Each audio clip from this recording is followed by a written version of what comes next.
Hello and welcome to Tantrum House Studio 3. I'm Will Meadows. And I'm Sara Meadows, and today we're looking at the newly released version of Manhattan from Foxmind.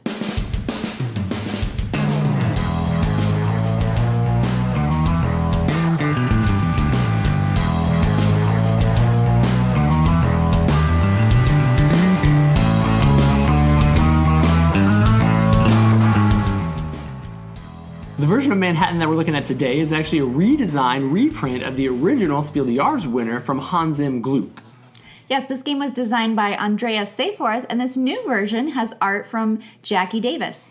Manhattan is an area control abstract strategy game where players are stacking towers and building a city. Let's take a look. At the beginning of the game, each player selects a color and is given a hand of 4 cards.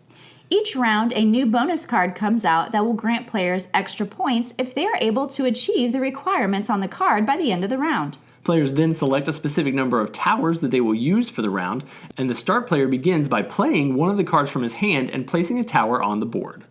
Players can choose to place their tower in any city, but it must go on the spot indicated on their card based on their seating position relative to the board. Players can play any size tower on an empty space, but if they want to stack their tower on top of another player's, they must match or exceed the color quantity of any existing player's color.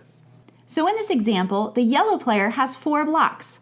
The blue player has 1 plus 3, so he can add his tower on top since it would now be an equal number of blue and yellow.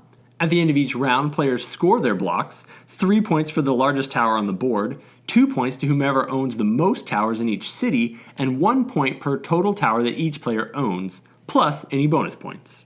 The board stays as is, a new bonus card comes out, and new building blocks are selected. The round continues in like manner until all players have played all of their blocks. At the end of the game, the player with the most points wins.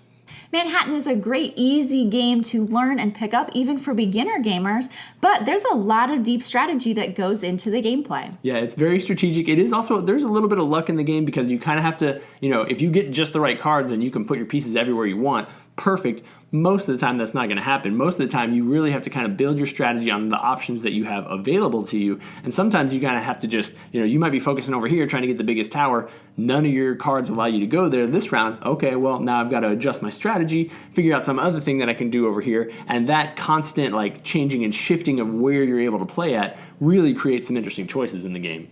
I enjoyed the 2-player version. It allowed, in the game, instead of just having 1 color component, you will take 2 and you're playing both at the same time, and then your score of those 2 player color is averaged at the end of the game. So I felt like there were some different choices in, you have 2 colors, do I play all of this 1 color first, but that allows the other player to know exactly what to do. I enjoyed that aspect of the game, and it's a very different thinky strategy that you need as opposed to the 3 and 4 player variants.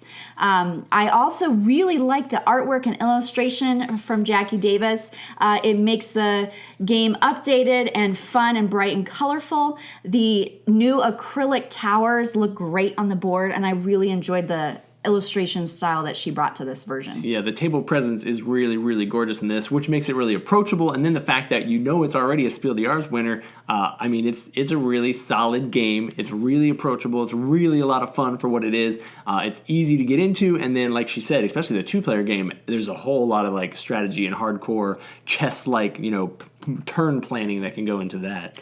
Yeah, something else I enjoyed is that there's almost no reading involved, so I can play this with my younger kids who may not know how to read. They can figure out where they want to go. They can build up playing strategy games, and it's very educational and thinky for them. So I enjoyed introducing this to our kids. Yeah, good choice again, Foxmind. Way to pick a winner. If it sounds like something you guys are interested in, then definitely check out Manhattan, and then be sure to subscribe to our channel. We'd love to give you guys more information on all kinds of new games coming soon.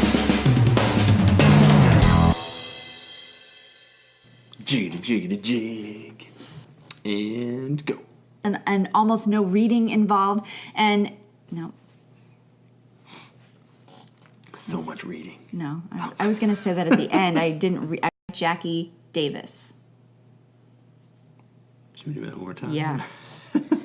Spiel Des Jarhres winner from something Gluck. Hans M. Gluck. Hans M. Gluck.